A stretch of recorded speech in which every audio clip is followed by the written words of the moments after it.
പിന്നെ എവിടെ തിരഞ്ഞിട്ടും ചുണ്ടുങ്ങൈമാരും ഞാനും ഒക്കെ കുറേ തിരഞ്ഞു. പിന്നെ എല്ലാവരും ഒരേ വേഷത്തിലാകുമ്പോൾ അറിയില്ല.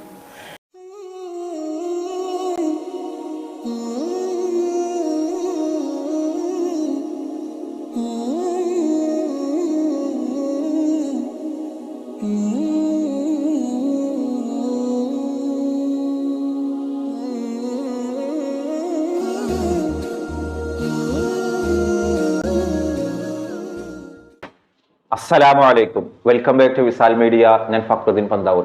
ഈ ഒരു ഉമ്മയുടെ സങ്കടം കണ്ടപ്പോൾ ഉള്ളിൽ വല്ലാത്തൊരു പിടയല്. ഇവരും ഇവരുടെ ഭർത്താവും മലപ്പുറത്തുള്ള മുഹമ്മദ് എന്ന പേരൊരാളും ഒന്നിച്ച് ഹജ്ജിന് പോയതാണ്. ഒരുപാട് സന്തോഷത്തോടു കൂടിയാണ് ആ ഹജ്ജിനുള്ള ഒരു പോക്ക്. അത്രയേറെ ആഗ്രഹിച്ചിട്ട് പോയി. അറഫാ ദിനത്തിന്റെ അന്നാണ് ഈ മുഹമ്മദ് എന്ന പേരുള്ള 74 വയസ്സുള്ള ഈ മനുഷ്യനെ കാണാതാവുന്നത്. അറഫാ ദിനത്തിന് ആ ഒരു ഇഹ്റാമിന്റെ വേഷത്തിൽ രണ്ടുപേരും കൂടി പോകുന്നു. രണ്ടാളുകളും 2 ടെന്റിലാണോ ഉണ്ടാവുക. പിന്നീട് ആ അറഫാ ദിനത്തിന് ശേഷം പിന്നീട് മുഹമ്മദിനെ കണ്ടിട്ടില്ല. ഈ ഒരു ഉമ്മ വന്ന് ടെന്റിലൊക്കെ വന്ന് അന്വേഷിച്ചു. കാരണം 18.5 ലക്ഷം ആളുകൾ ഒഫീഷ്യലായിട്ട് ഹജ്ജിന് വന്നിട്ടുണ്ട്. പിന്നെ അൺഒഫീഷ്യലായി, അതായത് രേഖകളില്ലാതെ വന്ന ലക്ഷക്കണക്കിന് ആളുകൾ വേറെയുണ്ട്. ഇതിന്റെ കൂട്ടത്തിൽ എവിടെ അന്വേഷിക്കാനാണ്? ഇതാ ഇന്ന് വരെയും ആ ഒരു മക്കയിൽ ഹജ്ജിന്റെ വേദിയിൽ കാണാതായ ഈ മുഹമ്മദിനെ കണ്ടെത്താൻ കഴിഞ്ഞിട്ടില്ല. വിസാൽ മോരിയുടെ കുടുംബം ആ ഉപ്പാക്ക് വേണ്ടി പ്രാർത്ഥിക്കണം. ഇവരന്വേഷിച്ച ഹോസ്പിറ്റലുകളിൽ, അതേപോലെ മോർച്ചറികളിൽ ആ രീതിയിൽ എങ്ങാനും ഉണ്ടോന്നൊക്കെ അന്വേഷിച്ചു. അവിടെയൊന്നും ഈ മനുഷ്യനെ കണ്ടെത്താൻ കഴിഞ്ഞിട്ടില്ല. അത്രേ ആ ഉമ്മ തന്നെ പറയുന്നവരുടെ കൂടെ ഹജ്ജിന് പോയ ഇവരുടെ ഈ മുഹമ്മദിന്റെ ഭാര്യ റാഹത്തായിട്ട് ഇവിടുന്ന് പോയി എല്ലാം ഞങ്ങൾ ഭംഗിയായി ചെയ്ത് അറഫയിൽ നിന്ന് അറഫേൻ്റെ ആ ടൈമിന് ലാസ്റ്റ് ടൈമിലാണ് മിസ്സായി പോയത്. പിന്നെ എവിടെ തിരഞ്ഞിട്ടും ചുണ്ടുങ്ങൈമാരും ഞാനും ഒക്കെ കുറേ തിരഞ്ഞു. പിന്നെ എല്ലാവരും ഒരേ വേഷത്തിലാകുമ്പോൾ അറിയില്ല. അങ്ങനെ പോയതാണ്. എവിടാന്നൊന്നും അറിയില്ല ഇതുവരെ. എൻ്റെ മക്കളും ഒക്കെ വന്ന്, വലിയ മോനും ചെറിയ മോനും എൻ്റെ അടുത്തേക്ക് വിറ്റം തന്നെ വന്ന് പോലും അന്വേഷണമൊക്കെ നടത്തി. അതിലിപ്പനെ മാത്രം കണ്ടില്ല ഇതുവരെ. ലഭ്യമായ സ്ഥലങ്ങളൊക്കെ അന്വേഷിച്ച് നോക്കിപ്പനെ. അപ്പോൾ ഏതെങ്കിലും ഹോസ്പിറ്റൽസിൽ ആകാൻ സാധ്യത ഉണ്ട് എന്നുള്ള നിലയ്ക്ക് എല്ലാ ഹോസ്പിറ്റലുകളും അവിടുത്തെ നഴ്സിംഗ് മറ്റു വളണ്ടിയേഴ്സൊക്കെ ചെന്നിട്ട് ലിസ്റ്റ് നോക്കിയപ്പോൾ റെക്കോർഡിക്കലി ഹോസ്പിറ്റൽ അഡ്മിറ്റ് ഇല്ല എന്ന് മനസ്സിലായിട്ടുണ്ട്. പിന്നെ ഏതെങ്കിലും കാരണത്തിൽ തിക്കിലും തിരക്കിലുമായിട്ട് ഒരുപാട് മരണങ്ങൾ സംഭവിച്ചിട്ടുണ്ട് എന്നറിഞ്ഞു. അതുമായി ബന്ധപ്പെട്ട ഹോസ്പിറ്റലിലൊക്കെ പോയി ലിസ്റ്റ് നോക്കിയപ്പം എവിടെയും മരിച്ച ലിസ്റ്റും ഉപ്പൻ്റെ പേരില്ല. അപ്പോൾ നിലവിൽ ഉപ്പ ഇവിടെ ലൈവായിട്ടുണ്ട്. അത് എവിടെ എന്നുള്ളത് നിലവിൽ നമ്മളെ ഈ ഒരു സംവിധാനം കൊണ്ട് നമുക്ക് എത്തിപ്പെടാൻ പറ്റിയിട്ടില്ല, അറിഞ്ഞിട്ടില്ല.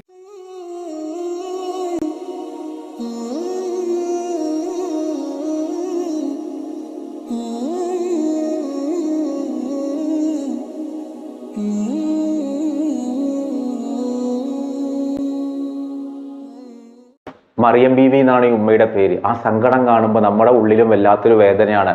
നമ്മുടെയൊക്കെ വളരെ പരിചയപ്പെട്ട ആളുകളും പലരും ഹജ്ജിനൊക്കെ പോയിട്ട് സന്തോഷത്തോടു കൂടി വന്ന് എയർപോർട്ടിൽ വന്ന് കുടുംബക്കാർ സ്വീകരിക്കുന്നതും പേരക്കുട്ടികൾ കൊണ്ട് ഉമ്മ വെക്കുന്നതും അവരെ വിളിക്കാൻ പോകുമ്പോൾ തന്നെ എല്ലാവരും കൂടിയിട്ടാ പോവുക. ഇവരാലോചിച്ചൊക്കെ ഒന്നിച്ച് 2 പേരും കൂടി ഹജ്ജിന് പോയിട്ട് തിരിച്ച് വരുന്നത് തനിച്ചിട്ട്.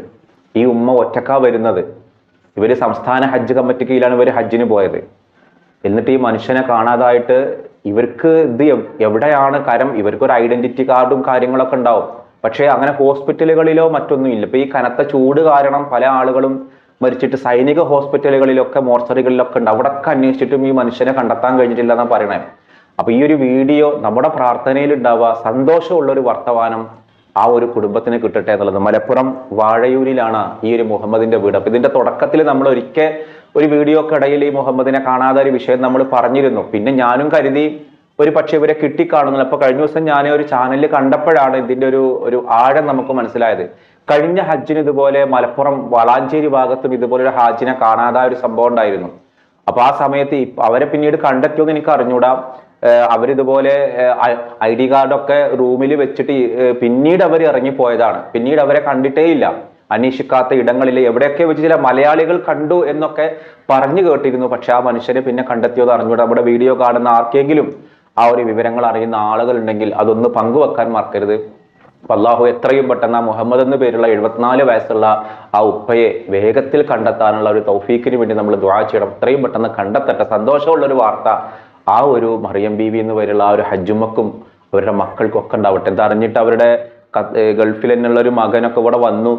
ഇവിടെ സൗദിയിൽ മക്കയിൽ വന്നു. അതിനുമായി ബന്ധപ്പെട്ട പേപ്പർ വർക്കുകളൊക്കെ നടത്തി പക്ഷേ ഇപ്പോഴും അവരെ കണ്ടെത്താൻ കഴിഞ്ഞിട്ടില്ല എന്നാണ് ഇവരുടെ ഈ ഒരു കുടുംബങ്ങളൊക്കെ പറയുന്നത്. കൂട്ടത്തിൽ നമ്മൾ വേറൊരു കാര്യം, ഇന്നലെ ഹജ്ജിന് പോയ ഒരു ഉപ്പ, എറണാകുളം ആലുവയിലുള്ള അബ്ദുൽ ഖാദർ എന്നൊരു 79 വയസ്സുള്ള ഒരു ഉപ്പ മരണപ്പെട്ടു. മുപ്പര് ഹജ്ജൊക്കെ കഴിഞ്ഞിട്ട് സുഖമില്ലാതായിട്ട് മക്കയിലെ ഹോസ്പിറ്റലായിരുന്നു. ഒക്കെ അസുഖങ്ങളൊക്കെ മാറി നാട്ടിലേക്ക് വരാന്ന പ്രതീക്ഷയിലാണ്. പക്ഷേ കഴിഞ്ഞ ദിവസം അവര് അള്ളാഹുവിന്റെ റഹ്മത്തിലേക്ക് യാത്രയായി. ഹജ്ജ് കഴിഞ്ഞ് ആ ഒരു സംശുദ്ധിയിൽ തന്നെ പടച്ച റബ്ബിലേക്ക് എത്തുക എന്ന് പറഞ്ഞാൽ, കുടുംബങ്ങൾക്ക് അവരുടെ പ്രിയപ്പെട്ട ഒരാൾ പോകുമ്പോൾ വേദന തന്നെയാണ്. ഇവര് ഈ ഭാര്യ മക്കളോടൊപ്പം ഹജ്ജിന് പോയ ഒരാളാണ് എറണാകുളം ആലുവയിലുള്ള ഈ അബ്ദുൽ ഖാദർ എന്നുള്ള 79കാരൻ. പക്ഷെ അദ്ദേഹം കഴിഞ്ഞ ദിവസം അവിടെ വെച്ചിട്ട് മരണപ്പെട്ടു. അള്ളാഹു അദ്ദേഹത്തിന്റെ ഹജ്ജും ഉംറയും ഒക്കെ അള്ളാഹു സ്വീകരിക്കട്ടെ. നമുക്കും ഹജ്ജ് ചെയ്യാനൊക്കെ വലിയ പൂതിയുണ്ട്. ഇപ്പൊ ഇന്നലെ ഈ അബ്ദുൽ ഖാദറുടെ മരണ വാർത്ത ഏഷ്യാനിൽ ഞാനിതിങ്ങനെ നോക്കിയപ്പോൾ അതിലൊക്കെ ഒരുപാട് സന്തോഷത്തിന്റെ ഇമോജിട്ട കുറെ ആളുകളെ കണ്ടു.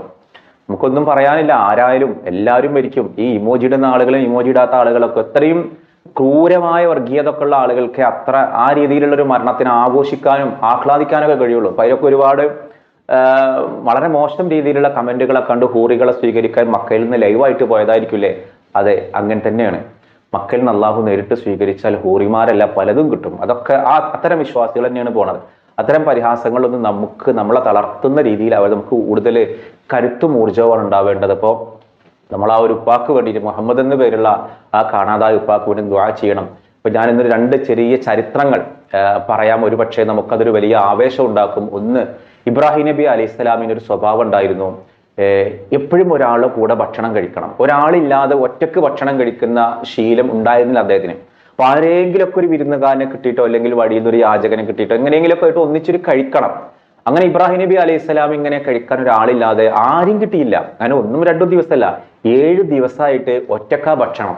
ഇപ്പൊ ഇബ്രാഹിം നബി അലൈഹി സ്വലാം കരുതി ഒന്ന് അങ്ങാടിക്ക് ഇറങ്ങിയിട്ട് ഇങ്ങനെ അന്വേഷിക്കട്ടെ, എവിടെയെങ്കിലുമൊക്കെ ആളുകൾ ഉണ്ടാവൂലേ, വിശക്കുന്നവൻ, വെറുതെ ഭക്ഷണം വയറ് നിറച്ചവർക്ക് കൊടുത്തിട്ട് കാര്യമില്ലല്ലോ. അങ്ങനെ നടന്ന് നോക്കുമ്പോൾ ഒരു പടുവൃദ്ധൻ ഒരു ചെറിയ കുടിലിൽ ഇരിക്കണം. മൂപ്പരോട് ചോദിച്ചു, ഭക്ഷണമൊക്കെ കഴിച്ചിക്കണമെന്ന് ചോദിച്ചപ്പോൾ പറഞ്ഞു ഇല്ലല്ലോ. അങ്ങനെ അദ്ദേഹം ഭക്ഷണം കൊടു നിൽക്കുകയാണ്, അവിടെ ഇരുന്ന് ഒന്നിച്ച് കഴിക്കാനാണ്. കഴിക്കണ നേരത്തെ ഈ ഇബ്രാഹിം നബി അലൈഹി സ്വലാം ബിസ്മി ചൊല്ലിക്കൊണ്ടാണ്, ദൈവനാമം ചൊല്ലിക്കൊണ്ടാണ് ഭക്ഷണം കഴിക്കുന്നത്. അപ്പൊ ആ സമയത്ത് അയാൾ ഇതൊന്നും ചെല്ലാതെ അങ്ങോട്ട് കഴിച്ചപ്പോ ഇബ്രാഹിം നബി അലൈഹി സ്വലാമിന് ദേഷ്യം പിടിച്ചു. അല്ലെ, നിങ്ങൾ എന്ത് മനുഷ്യനാ, തിന്നുമ്പോ ഒരു ദൈവനാമം ചൊല്ലിക്കൂടെ? അപ്പൊ ആ മനുഷ്യൻ പറഞ്ഞു, ഞാൻ ഒന്നാമത് നിന്റെ മതമേ അല്ല, എനിക്ക് അള്ളാഹുവിൽ വിശ്വാസമേ ഇല്ല, ഞാനൊരു അഗ്നി ആരാധകനാണ്. ഇത് കണ്ടപ്പോ ഇബ്രാഹിം നബി അലൈഹി സ്വലാം ഭക്ഷണം കണ്ട് വാങ്ങി. അങ്ങനെ ഇപ്പൊ നിങ്ങൾ തിന്നണ്ടെന്നൊരർത്ഥം. ആ സമയത്ത് വഹി ഇറങ്ങിയത്രേ, ഈ 100 വർഷം വരെ, 100 വയസ്സ് വരെ ഈ അഗ്നി ആരാധകനായ, എന്നെ ആരാധിക്കാത്ത, എന്നെ വിശ്വസിക്കാത്ത ഈ മനുഷ്യർക്ക് ഞാൻ എത്ര ഭക്ഷണം കൊടുത്തു, ആരോഗ്യം കൊടുത്തു, ഒരു മടിയും എനിക്കുണ്ടായിരുന്നില്ല. എന്നിട്ട് എന്താണ് ഇബ്രാഹിമെ, നിന്നെ വിശ്വസിക്കാത്ത ഒരാൾക്ക് നീ കരുണ കാണിക്കാത്തത്? നോക്ക്, നമ്മുടെ ഉള്ളിൽ നമ്മളോട് ഒരാൾ കൈനീട്ടുമ്പോ അവന്റെ ജാതിയോ മതമോ അവന്റെ കുലമോ അവന്റെ നാടോ ഒന്നുമല്ല, അവൻ അർഹനാണോ നമ്മൾ അവനെ സഹായിക്കും. ഇതാണ് ഇസ്ലാമിന്റെ ഒരു കൾച്ചർ. ഇസ്ലാം കൊടുക്കുന്ന ഒരു സമീപനം എങ്ങനെയാണ്? അപ്പൊ നിങ്ങൾ ചോദിക്കുന്നത് ഇബ്രാഹിം നബിയുടെ കാലത്തുള്ള മതമായിരിക്കൂലേ എന്നുള്ളത്. ഞാൻ വേറൊരു സംഭവം പറയാം. 4 മദ്ഹബിന്റെ ഇമാമുകൾ ഏറ്റവും പ്രശസ്തനായ ഒരാളാണ് ഹംബലി ഇമാം. ഹംബലി ഇമാം വളരെ വലിയൊരു മുഹദ്ദിസ് ആണ്. അദ്ദേഹത്തിന് ലക്ഷക്കണക്കിന് ഹദീസുകൾ മനഃപ്പാഠമായിരുന്നു ചരിത്രത്തിലുള്ളത്. അദ്ദേഹം അറിഞ്ഞ ഒരു ഹദീസ് അറിയുന്ന ഒരു പണ്ഡിതൻ ദൂരെ ഒരു നാട്ടിൽ, മവറാ ഉന്നഹർ എന്ന് പറയുന്ന ഒരു നാട്ടിലുണ്ട്. അപ്പൊ അങ്ങോട്ട് പോകണമെങ്കിൽ ഒരുപാട് റിസ്ക് ആണ്, ദിവസങ്ങളോളം യാത്ര ചെയ്യണം. ഒരേ ഒരു ഹദീസാണ് ആ മനുഷ്യൻ. അപ്പൊ ഈ ഹദീസ് മൂപ്പർക്ക് അറിയാഞ്ഞിട്ടല്ല, അതിന്റെ സോഴ്സിൽ നിന്ന് തന്നെ അറിഞ്ഞാൽ അതിനൊരു ക്രെഡിബിലിറ്റി ഉണ്ടാവും. അങ്ങനെയാണ് റസൂലുള്ള പറഞ്ഞു, അത് ഇന്നാള് കേട്ടു, അങ്ങനെ ശരിക്കും കേട്ടവരിൽ നിന്ന് കേൾക്കണമല്ലോ. അതിന്റെ ഒരു ക്രെഡിബിലിറ്റി കിട്ടാൻ, അതിന്റെ ഒരു എന്താ പറയുക, ചങ്ങല ശരിയാവാൻ വേണ്ടിയിട്ട്. അങ്ങനെ അബൂ ഹനീഫ് ഇമാം ഹംബലി ഇമാം ഇങ്ങനെ നടന്നു ദിവസങ്ങളോളം എടുത്ത് ഒരുപാട് റിസ്ക് എടുത്തിട്ട് ഇദ്ദേഹം ആ വലിയ ഹദീസ് പണ്ഡിതനെ കാണാൻ പോവാണ്. അങ്ങനെ ഇദ്ദേഹം ആ നാട്ടിലെത്തിയ വീടൊക്കെ കണ്ടെത്തി പോകുമ്പോണ്ടടാ, മൂപ്പർ ഈ ഒരു ഹദീസ് പണ്ഡിതൻ എന്ന് വിശ്വസിക്കുന്ന ഒരാള് വീട്ടിന്റെ ഉമ്മറത്ത് ഒരു നായക്ക് ഭക്ഷണം കൊടുക്കുകയാണ്. അപ്പൊ ഹംബലി ഇമാം എന്നൊക്കെ സലാമൊക്കെ പറഞ്ഞപ്പോ സലാമൊക്കെ മടക്കിയിട്ടും ഹംബലി ഇമാമിനെ മൈൻഡ് ചെയ്യണില്ല. അദ്ദേഹം ഈ ഒരു തെരുവ് നായാണ്, വളർത്തുനായല്ല. ഈ തെരുവ് നായക്ക് ഭക്ഷണം കൊടുക്കണ കണ്ടപ്പോൾ ഹംബലി ഇമാമിനെ കരുതി, ഇയാൾ എന്ത് മനുഷ്യനാണ്, ഇത്രയും ദൂരത്തുനിന്ന് ഞാൻ ഒരു ഹദീസ് സ്വീകരിക്കാൻ വേണ്ടി വന്നിട്ടും ഒരു മൈൻഡും കാണിക്കാത്ത ഇയാൾക്ക് എന്തോ ഉണ്ട് എന്ന് മനസ്സിലിങ്ങനെ വിചാരിക്കാട്ടോ. അങ്ങനെ എന്താണ് ഇങ്ങനെ മൈൻഡ് ചെയ്യാത്തത്? നമ്മളങ്ങനെയാണല്ലോ, ഒരു വീട്ടിൽ പോയിട്ട് വീട്ടുകാരെ മൈൻഡ് ചെയ്തില്ലെങ്കിൽ ഇയാൾ എവിടുത്തെ മനുഷ്യനാണോ ഒരു മൈൻഡ് ചെയ്യാത്തെന്നൊക്കെ വിചാരിക്കൂലേ? അപ്പൊ ആ വിചാരിച്ച സമയത്ത് ഈ ഹദീസ് പണ്ഡിതൻ ഈ നായക്ക് ഫുഡൊക്കെ കൊടുത്ത് നായ വയറ് നിറച്ച് ഫുഡ് കഴിച്ച് പോവാണ്. പോയതിന് ശേഷം ഈ ഇമാമ് ചോദിക്കാണ്, എന്താ ഞാൻ എന്താണ് നിങ്ങളെ പരിഗണിക്കാതിരുന്നത് എന്ന് നിങ്ങൾ സംശയിച്ചുവല്ലേ? ഒറ്റ കാര്യമുള്ളൂ, ഈ നായ ഇവിടെ വിശന്നിട്ട് വന്നതാ, എന്റെ മുന്നിൽ വന്ന് കൈനീട്ടുന്നത് പോലെ ആ നായക്ക് ഭക്ഷണം കൊടുക്കലാണ് ഏറ്റവും നല്ല അമലെന്നാണ് എന്നെ ഹബീബായ നബി പഠിപ്പിച്ചത് എന്ന് പറയും. ഈ ഹദീസ് തന്നെയാണ് ആർക്ക് സ്വീകരിക്കാനുള്ളത്? ഹംബൽ ഇമാമിനെ. ഒരു മനുഷ്യന്റെ മുന്നിൽ കൈനീട്ടുന്നത് ആരും ആവട്ടെ, അവന് വേണ്ട ആവശ്യങ്ങൾ കഴിവും വധം പൂർത്തീകരിച്ചു കൊടുക്കുക, അതിനേക്കാൾ വലിയൊരു അമല് വേറെ ഇല്ല. ഒരു നായ വിശന്ന് വന്നപ്പോ തെരുവ് നായ, ആ തെരുവ് നായക്ക് ഭക്ഷണം കൊടുക്കുന്നതാണ് ഏറ്റവും വലിയ സൽക്കർമ്മം എന്ന് പഠിപ്പിച്ച ഒരു മതമാണ് ഹബീബായ നബിയുടെ മതം, അള്ളാഹുവിന്റെ മതം. അതാണ് നമ്മുടെ ഇസ്ലാമിന്റെ കൾച്ചർ. ഈ ഒരു ഹദീസ് അവിടെ നിന്ന് തന്നെ സ്വീകരിച്ചുകൊണ്ട് ഹംബൽ ഇമാം സലാം പറഞ്ഞു മടങ്ങി. അപ്പോ നമ്മളൊരാളുടെ സഹായിക്കുന്നതിന് ജാതി മത വ്യത്യാസങ്ങളൊന്നുമില്ല. ഇപ്പൊ ഞാൻ ഇന്ന് ഈ ഒരു ഹജ്ജുമായിട്ട് ബന്ധപ്പെടുന്ന ഈ കാര്യം പറഞ്ഞപ്പോഴാണ് ഈ രണ്ട് ചരിത്രങ്ങൾ, ഒരു പക്ഷേ ഈ ചരിത്രം മുൻപ് കേട്ട ആളുകളാണെങ്കിൽ, രണ്ട് ചരിത്രങ്ങൾ മുൻപ് കേട്ട ആളുകളാണെങ്കിൽ ആ വിവരം ഒന്ന് പങ്കുവെക്കണം. നമ്മളൊരു എല്ലാവരും കേട്ടൊരു ചരിത്രം വീണ്ടും പറഞ്ഞതുകൊണ്ട് പ്രശ്നങ്ങളൊന്നുമില്ല, പക്ഷെ ഒരു കേൾക്കാത്തൊരു ചരിത്രം പറയുമ്പോൾ നമുക്കൊരു ഒരു ത്രില്ല് ഉണ്ടാവും. അപ്പൊ ഇൻഷാ അല്ലാഹ് നമ്മൾ ആ ഒരു ഉപ്പാക്ക് വേണ്ടി നമ്മൾ ദുആ ചെയ്യണം. അപ്പൊ നിങ്ങളുടെയൊക്കെ കുടുംബത്തിൽ നിന്ന് ഹജ്ജിന് പോയ ആളുകൾ ഉമ്മയും ഉപ്പയൊക്കെ തിരിച്ചു വന്നിട്ടുണ്ടാവും. ഒരു വലിയൊരു സങ്കടം തന്നെയാണ് ഒന്നിച്ചിട്ട് പോവുക, എന്നിട്ട് തിരിച്ച് ഒരാൾ മാത്രം തിരിച്ചു വരിക എന്നുള്ളത്. ഏതായാലും ആ ഉപ്പാനെ കണ്ടെത്താൻ വേണ്ടിയിട്ട് നമ്മൾ പ്രാർത്ഥിക്കാം. നമ്മൾ ഇന്ന് ചോദിക്കുന്ന ഒരു ചോദ്യം, ഇപ്പൊ സ്ക്രീനിൽ നിങ്ങൾക്ക് ഒരു ഫോട്ടോ കാണാം. ഈ ഫോട്ടോ ഒരാളുടെ ഖബറിടമാണ്. ഇതാരുടെ ഖബറിടമാണ് എന്നതാണ് ചോദ്യം. ഞാനൊരു ചെറിയ ക്ലൂ പറഞ്ഞുതരാം. ഹബീബായ നബിയുമായി ബന്ധപ്പെട്ട ഏറ്റവും അധികം ബന്ധമുള്ള ഒരു വ്യക്തിയുടെ ഖബറിടമാണ് ഈ ഫോട്ടോയിൽ കാണുന്നത്. ഇതാരുടെ ഖബറിടമാണ് എന്നുള്ളത് ആ ആളുടെ പേരാണ് എഴുതേണ്ടത് കേട്ടോ. ഉത്തരം നിങ്ങൾ കമന്റ് ചെയ്യണം. മറ്റൊരു ദിവസം മറ്റൊരു വീഡിയോയുമായി വീണ്ടും കാണാം. അസ്സലാമു അലൈക്കും.